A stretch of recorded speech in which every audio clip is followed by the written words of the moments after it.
जय हिंद बच्चों, मैं विशाल यादव आप लोगों का द ईगल डिफेंस में स्वागत करता हूँ। चलिए तो हम लोग चालू करते हैं क्लास 10 का साइंस, जहाँ तक हम लोग पहुँच चुके थे। हम लोगों को सीखना है कि प्रतिबिंब कैसे बनते हैं अवतल दर्पण में। उत्तल दर्पण के बारे में हम लोगों ने पढ़ लिया था, ठीक है। तो चलिए देखते हैं। देखिए, उत्तल दर्पण में हम लोगों ने पढ़ लिया था। अब हम लोगों को पढ़ना था कि अवतल दर्पण के सामने अगर वस्तु रखी हुई है तो उसका प्रतिबिंब कहाँ बनेगा। तो पहली स्थिति देखिए क्या होती है। हमारी पहली स्थिति होती है कि जब वस्तु अनंत पर हो। कहाँ हो? अनंत पर। जब वस्तु अनंत पर स्थित हो। अब ध्यान दीजिएगा आप लोग कि जब वस्तु कहाँ हो? अनंत पर स्थित हो। तो उस स्थिति में क्या होता है कि जो हमारा दर्पण होता है, ऐसे देख लीजिए, अवतल दर्पण है, ठीक है। क्या है? एक अवतल दर्पण है, इसका द्वारक है यम, और यहाँ पे क्या है? यन है, ठीक बच्चे। अब यम हो गया, यन हो गया। तो अगर हम कहेंगे कि यहाँ पे देखिए एक हमारा मुख्य अक्ष है। अब मुख्य अक्ष के समांतर वस्तु कहीं अनंत पे रखी हुई है तो अक्ष के समांतर सारी किरणें आएंगी, ठीक है। तो जब मुख्य अक्ष के समांतर प्रकाश चल के आएगा, अनंत से चल के आता है, तो आने के बाद दर्पण पे पड़ेगा, और दर्पण पे पड़ने के बाद यहाँ से ऐसे गुजरेगा, ठीक है। जब ऐसे गुजरेगा तो यह एक बिंदु पे जाके मिलता है। उस बिंदु का नाम होता है फोकस। क्या नाम होता है? फोकस। तो अनंत पे रखे वस्तु का प्रतिबिंब कहाँ बनेगा? हमारे फोकस पर बनेगा। तो हम लोग लिखेंगे कि प्रतिबिंब कहाँ बनेगा? तो प्रतिबिंब फोकस पर। कहाँ? फोकस पर। Focus, FO, focus, focus, F पर बिंदु आकार का, किस आकार का? बिंदु आकार का बनेगा, ठीक है। बिंदु आकार का बनेगा। अब चूंकि मैंने आप लोगों को बताया था कि जहाँ पे किरणें सही में जाके मिलती हैं, वास्तव में किरणें मिलती हैं, तो वहाँ पे हमारा प्रतिबिंब कैसा बनता है? तो वहाँ पे हमारा प्रतिबिंब वास्तविक बनता है। कैसा बनेगा? तो वास्तविक प्रतिबिंब बनेगा। कैसा बनेगा? वास्तविक प्रतिबिंब। और जो भी वास्तविक प्रतिबिंब होते हैं वह कैसे होते हैं? तो यह उल्टा बनेगा। कैसा बनेगा? उल्टा। वास्तविक प्रतिबिंब और उल्टा बनेगा, ठीक है। अब हम लोग चलते हैं एक नए पेज पे, ठीक है, कि जब वस्तु कहाँ पे हो। अच्छा, एक मिनट रुक जाइए।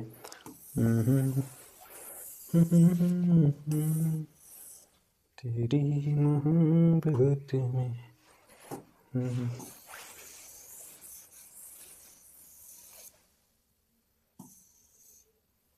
चलिए तो ऊपर जाएगा ही, इसको क्लीन कर दिया जाए, बनेगा है। यहाँ पे चला गया, ठीक है, बनेगा। अब देखिए जो दूसरी स्थिति है कि जब वक्रता केंद्र से दूर हो तो उस समय प्रतिबिंब कहाँ बनेगा। तो ध्यान सुनिएगा, मैं एक इमेज मेरे पास है, ठीक है। अब मैं उसको लेके आता हूँ। अब यहाँ पे देखिए, अब मैं आपको बता रहा हूँ, फिगर में थोड़ा समझाने का प्रयास करूँगा। चलिए अब देखेंगे हम लोग, एक दूसरा कलर चूज कर लेता हूँ, ब्लू। आज ब्लू है, पानी पानी। चलिए यहाँ पे देखिए, यहाँ पे हमारा एक दर्पण है, ठीक है। क्या है? दर्पण है। कलर तो सही नहीं लग रहा है। चलिए यहाँ पे दर्पण है। अब मैं बताने वाला हूँ कि जब वस्तु वक्रता केंद्र से दूर हो। कहाँ? वस्तु वक्रता केंद्र से दूर हो, ठीक है। जब वस्तु वक्रता केंद्र से दूर होगी तो उसका प्रतिबिंब देखिए कहाँ बनता है। तो पहली चीज़, वक्रता केंद्र हमारे पास यहाँ पे है, फोकस यहाँ पे है, और यह हमारा क्या है? मुख्य अक्ष है। और यहाँ पे मैं एक बिंदु P बना देता हूँ। तो जब यहाँ पे एक बिंदु P बना हुआ है तो देखिए वस्तु रखा हुआ है, वस्तु का नाम मैंने दे दिया AB। मैंने वस्तु को एक नाम दे दिया A, और यहाँ पे नाम दे दिया क्या? B।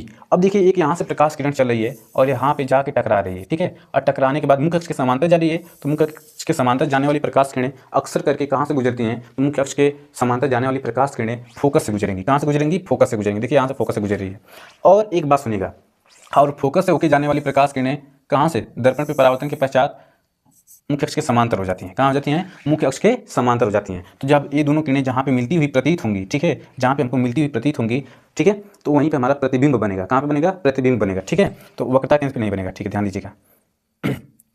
तो एक मिनट, इरेजर कहाँ चला गया?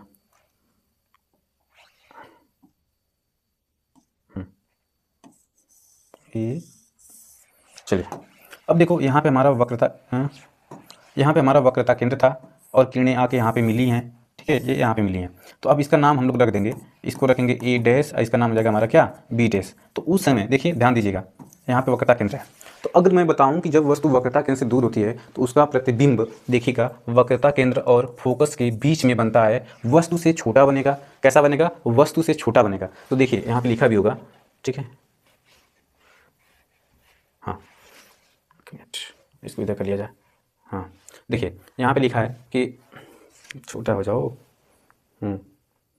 लिखा है कि जब वस्तु, हाँ, तो वास्तु एफ और सी के बीच में, तो मैंने क्या बताया था आपको अभी, मैंने आपको बताया था कि यहाँ से यह है, यहाँ पे सी पॉइंट है, ठीक है, और यहाँ पे हमारा क्या है, एफ पॉइंट है। तो देखिए यहाँ पे क्या हो रहा है कि देखिए बी से यहाँ से प्रकाश चल रहा है, यहाँ तक गया दर्पण के पास जाने के बाद ऐसे, ये दर्पण है मान लीजिए, तो दर्पण से जाकर टकराया, टकराने के बाद इस डायरेक्शन में फोकस से होते हुए निकल गया, और एक किरण, प्रकाश की किरण गई और फोकस से गई और यहाँ से टकराने के बाद वापस आ गई। तो देखो वक्रता केंद्र सी और एफ के बीच में मिल रही है, तो यहीं पे हमारा प्रतिबिंब बनेगा। प्रतिबिंब कैसा होगा, तो प्रतिबिंब हमारा उल्टा होगा। कैसा होगा, उल्टा होगा। एक मिनट, ये वाली पेन रहनी चाहिए ना, ठीक है, दोनों जगह वही रखिए, ठीक है। ये कहाँ से आ गया,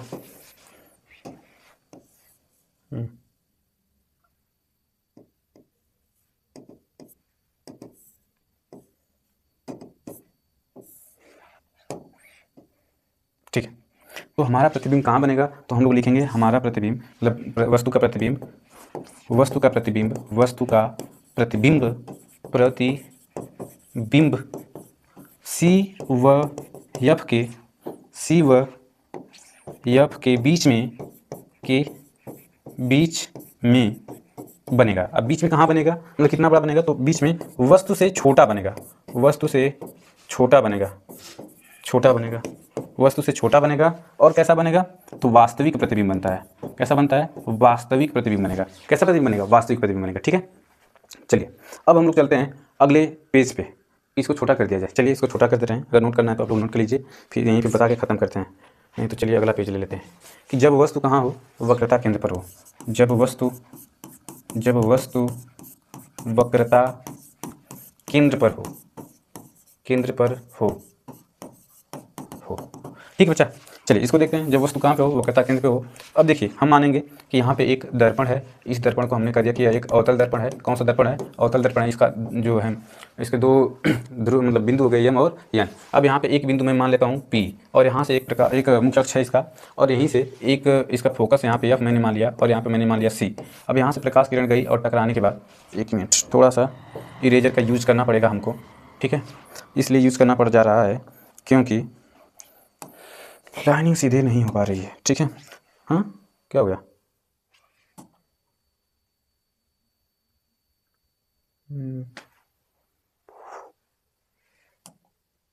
हाँ चलिए देखिए। तो यहाँ पे हम लोग देखेंगे कि हमारा एफ था, ये हमारा सी है। अब यहाँ से एक वस्तु रखी हुई है, यहाँ से प्रकाश सीधे यहाँ पे जा रही है, ठीक है। और जाने के बाद यहाँ से टकराएगी, तो टकराने के बाद यही प्रकाश की किरण, ठीक है, ऐसे होते हुए एकदम ऐसे यहाँ से गुजरती है, ठीक है। अब देखो प्रकाश की किरण जा रही है यहाँ से टकराने के बाद,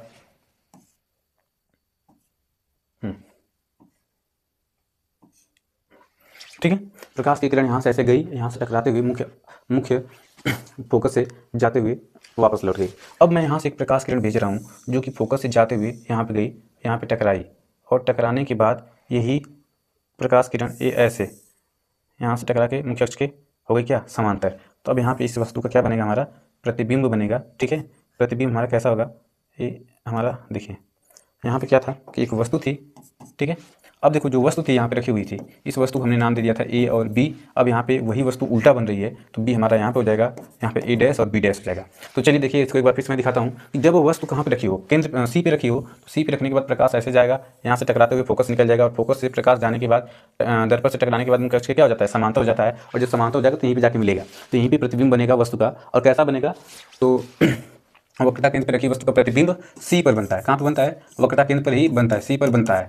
कैसा बनता है, वस्तु के आकार का बनता है। कैसा बनेगा, वस्तु के आकार का बनेगा, वस्तु के आकार का बनता है। कैसा बनता है, वस्तु के आकार का बनता है और वास्तविक बनता है। कैसा बनता है, वास्तविक प्रतिबिंब बनेगा। कैसा प्रतिबिंब बनेगा, वास्तविक प्रतिबिंब बनता है हमारा, ठीक है, प्रतिबिंब बनेगा। ठीक बच्चे, हमारा प्रतिबिंब कैसा बनेगा, वास्तविक प्रतिबिंब बनेगा। तो चलिए हम लोग चलते हैं नेक्स्ट पे। अब देखिए हमारा नेक्स्ट क्या है, देखिए कह रहे हैं कि जब वस्तु वक्रता केंद्र सी और एफ के बीच में हो, तो इसको मैं दिखा देता हूँ, हम लोगों ने बनाया हुआ है, एक मिनट, सेलेक्ट पे। चलिए अब आ जाते हैं, देखिएगा आप लोग, ठीक है, मैं बड़ा कर रहा हूँ। यहाँ पे क्या है आपको दिख रहा होगा कि 3 चीज़ें दिखाऊंगा मैं। हाँ अब देखिए, एक मैं पीला कलर ले रहा हूँ, ठीक है, पीला कलर काफ़ी अच्छा रहेगा। अब यहाँ पे देखेंगे हम लोग कि जब वस्तु कहाँ हो, सी तथा एफ के बीच में हो, जब वस्तु सी और एफ के बीच में होगी तो प्रतिबिंब कहाँ बनेगा? देखिए यहाँ पे एक दर्पण है, अवतल दर्पण, इसका सी यहाँ पे दिख रहा है, एफ यहाँ पे दिख रहा है और वस्तु यहाँ पे रखी हुई है। तो यहाँ से जाने के बाद प्रकाश टकराने के बाद यहाँ पे निकल जाता है सीधे, फिर यहाँ से एक प्रकाश यहाँ से भी जाएगी प्रकाश किरण जो कि मुख्य फोकस से गुजरेगी। देखिए यहाँ से समांतर जा रही थी, मुख्य अक्ष से समांतर जाने वाली प्रकाश किरण यहाँ पे टकराएगी, टकराने के बाद फोकस होते हुए निकल जाएगी। फिर क्या है कि एक फोकस प्रकाश किरण निकलेगी और यह निकलते हुए जाएगी तो फोकस होकर जाने वाली प्रकाश किरणें परावर्तन के पश्चात मुख्य अक्ष के समांतर हो जाती है। तो यहाँ पे मुख्य अक्ष से समांतर हो गई तो ये किरणें दोनों यहाँ पे मिल रही हैं और जब यहाँ पे मिल रही है तो यहाँ पे प्रतिबिंब बनता है। तो वस्तु यहाँ पे क्या रखा हुआ है? वस्तु रखा हुआ है और यहाँ पे हमारा क्या बन रहा है? प्रतिबिंब बन रहा है। ठीक है, तो वस्तु का जो प्रतिबिंब बनेगा, अब देखिए वस्तु का जो प्रतिबिंब बन रहा है, थोड़ा सा कलर चूज कर लेता हूँ मैं यहाँ पे इस वाले पे। हमारा होगा कौन सा? नीला ले लेता हूँ क्या? चलिए ठीक है। तो देखिए जो प्रतिबिंब होगा, प्रतिबिंब हमारा बड़ा बनेगा, बड़ा बनेगा। कैसा बनेगा? बड़ा प्रतिबिंब बनेगा, वास्तविक बनेगा और कैसा बनेगा? उल्टा प्रतिबिंब बनेगा। ठीक है, तो यही है कि जब वस्तु सी तथा एफ के बीच में होगी तो उसका प्रतिबिंब वास्तविक बनेगा, बड़ा बनेगा, उल्टा बनेगा। अब वही वस्तु जब सी और एफ के बीच में थी, अब एफ पे आ जाए, कहाँ आ जाए? एफ पे आ जाए तो एफ से यहाँ से प्रकाश की किरण जाएगी, ऐसे टकराएगी, फोकस से निकल जाएगी और वक्रता केंद्र से प्रकाश किरणें ऐसे लगेगा कि यहाँ से जा रही है और टकरा के वापस उसी दिशा में लौट जा रही है। तो यह दोनों कहीं पे मिलेंगी नहीं, तो इनका प्रतिबिंब अनंत पर बनेगा। कहाँ बनेगा? अनंत पर बनेगा। प्रतिबिंब कई किरणें मिलती दिख रही हैं, नहीं मिलेंगी। तो वस्तु का प्रतिबिंब कहाँ बनेगा? अनंत पर। कहाँ बनेगा? अनंत पर प्रतिबिंब बनेगा। किस आकार का बनेगा? तो बड़ा बनेगा। वस्तु से कैसा बनेगा? बड़ा या विवर्धित बनेगा। तो देखिए मिल ही नहीं रही है, ठीक है, तो बोलेंगे अनंत पे बनेगा। कैसा बनेगा? बड़ा बनेगा। ठीक है, अब देखिए अब आते हैं पी तथा एफ के बीच, जब वही वस्तु यहाँ पे वास्तविक प्रतिबिंब बोलेंगे। कैसा बोलेंगे? वास्तविक प्रतिबिंब। ठीक है, अनंत पर बनेगा, बड़ा बनेगा। अब देखिए जब यही वस्तु यहाँ पे थी, पहले कहाँ थी? अनंत पे थी, फिर कहाँ थी? सी से और अनंत के बीच में या सी से परे थी, फिर कहाँ गई? सी पे आ गई, फिर उसके बाद सी और एफ के बीच में आ गई, फिर कहाँ आई थी? एफ पे आ गई थी। अब अगली स्थिति है एफ और पी के बीच में, मतलब फोकस और ध्रुव के बीच में जब वस्तु रखी हो तो अब प्रतिबिंब कहाँ बनता है? तो देखिए वक्रता केंद्र से होकर जब प्रकाश किरण जाएगी तो इस वस्तु से होते हुए यहाँ तक वापस यहीं से लौट जाएगी, मगर लगेगा कि यह कहाँ तक जाके आगे तक जा रही है। अब देखिए यहाँ से प्रकाश किरण ऐसे गई, टकराने के बाद ऐसे निकल आई। अगर इनको देखा जाए, अगर आगे बढ़ाया जाए तो लगता है कि दर्पण के पीछे कहीं क्या कर रहे हैं? मिल रहे हैं। तो जहाँ पे मिलती हुई प्रतीत होती है वहीं पे हमारा इमेज क्या होगा? फॉर्मेशन होगा, इमेज बनेगा। तो ध्रुव और फोकस के बीच में रखी वस्तु का प्रतिबिंब कहाँ बनता है? तो दर्पण के पीछे बनता है। कहाँ बनता है? दर्पण के पीछे। कैसा बनता है? तो आभासी बनेगा। कैसा बनेगा? आभासी बनेगा, आभासी बनेगा और कैसा बनेगा? सीधा बनता है। कैसा बनता है? सीधा बनता है, आभासी बनता है। ठीक है, तो यह हो गई हमारा क्या कि जितने वस्तुओं के प्रतिबिंब बनने थे उनके बारे में सारी जानकारी हो गई। अब हम लोग पढ़ने वाले हैं कि अवतल दर्पण का उपयोग कहाँ किया जाता है। तो अवतल दर्पण की खासियत होती है कि अवतल दर्पण से टकराने वाले प्रकाश एकत्रित हो जाते हैं, तो इसका उपयोग सर्च लाइटों में किया जाता है। क्योंकि देखो अवतल दर्पण में खासियत होती है कि ये प्रकाश की किरणों को बटोरता है, जबकि उत्तल दर्पण क्या करता है? फैलाता है। ठीक है, हम लोग पढ़ेंगे अवतल दर्पण और उत्तल दर्पण के उपयोग। अवतल दर्पण का उपयोग में देखोगे तुम लोग कि अवतल दर्पण किरणों को क्या करता है? बटोरता है। तो इसका उपयोग परावर्तनीय भट्ठियों में किया जाता है। दूसरा चीज़ सर्च लाइटों में, सारे प्रकाश को एक ही जगह बटोर देगा, तो इसका उपयोग सर्च लाइटों में किया जाता है। ठीक है, और इसके भी बहुत सारे यूजेस हैं, देखते हैं हम लोग। ठीक है, देखो और भी इसके देखो सौर भट्ठियों में, दंत चिकित्सा में दांतों को बड़ा करके देखने के लिए, और वाहनों के अग्र दीप, मतलब अब देखो वाहनों के अग्र दीप का मतलब क्या होता है? यहाँ पे देखने, इसको बड़ा कर लेते हैं।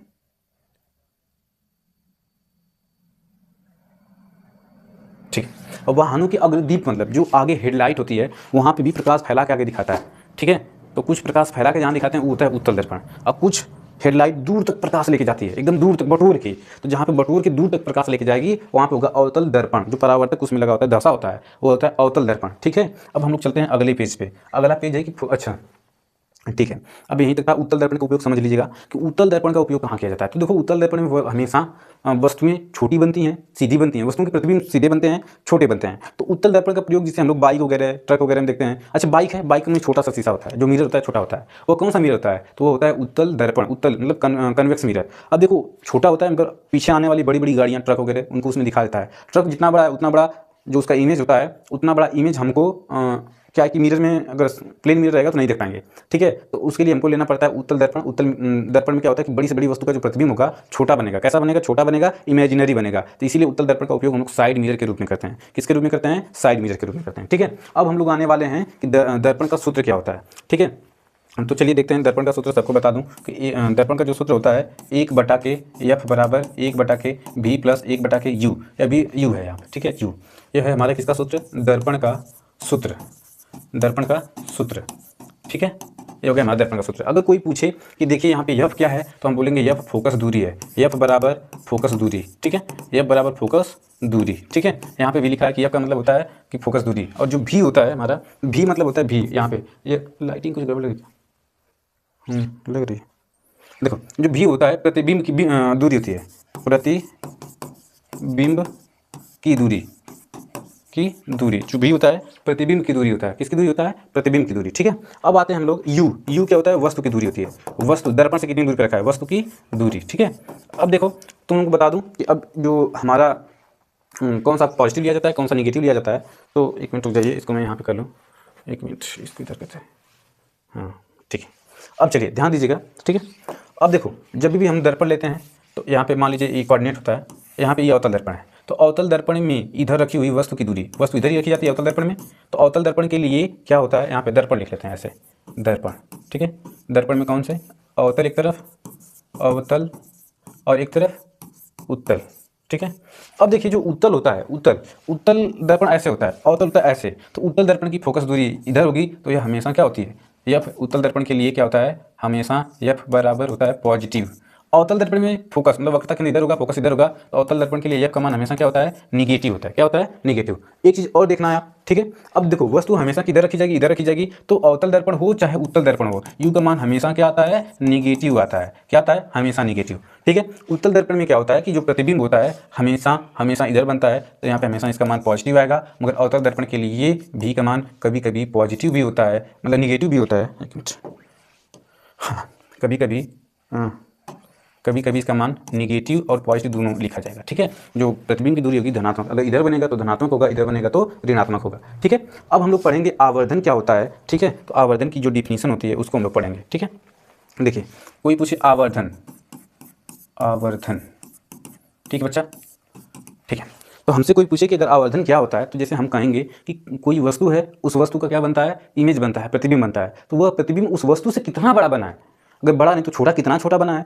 तो यही जब बताते हैं तो उसी को हम कहते हैं कि वही उसका क्या है? आवर्धन। तो कहेंगे कि किसी वस्तु के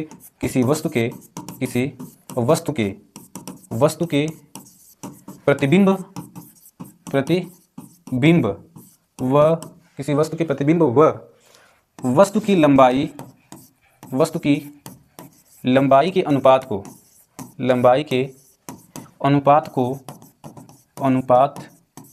को आवर्धन कहते हैं। क्या कहते हैं? आवर्धन कहते हैं। जो आवर्धन होता है इसे हम यम से दर्शाते हैं। तो यम बराबर, देखो अगर मैं कहूँ कि प्रतिबिंब की लंबाई तो इसको एच डैश से दर्शाऊँ, और वस्तु की लंबाई तो इसको हम एच से दर्शाऊँ, तो यम बराबर होगा एच डैश अपान एच। इसको ऐसे बंद कर लेना, जैसा कि आप लोगों को मैंने अभी फार्मूले में दिखाया था यहाँ पे कि जो एच डैश होती है प्रतिबिंब की होती है, और एच होती है बिंब की ऊंचाई। ठीक है, चलिए अब देखिए एक बात, एक मिनट, हाँ, तो देखिए अब मैं कहूँ कि इसी के बराबर एक और सूत्र हम लोग लिखते हैं, माइनस भी बटा के माइनस नहीं देगा, यहाँ पे यू होता है, तो इसका एक और सूत्र होता है। तो यम बराबर क्या आएगा? हमको मिलेगा एच डैश बटा के एच बराबर माइनस भी बटा के यू। यह एक दर्पण के लिए क्या होता है? आवर्धन का सूत्र होता है। आज के लिए इतना ही, फिर मिलेंगे हम अगले एपिसोड में। तब तक के लिए धन्यवाद। जय हिंद, जय भारत।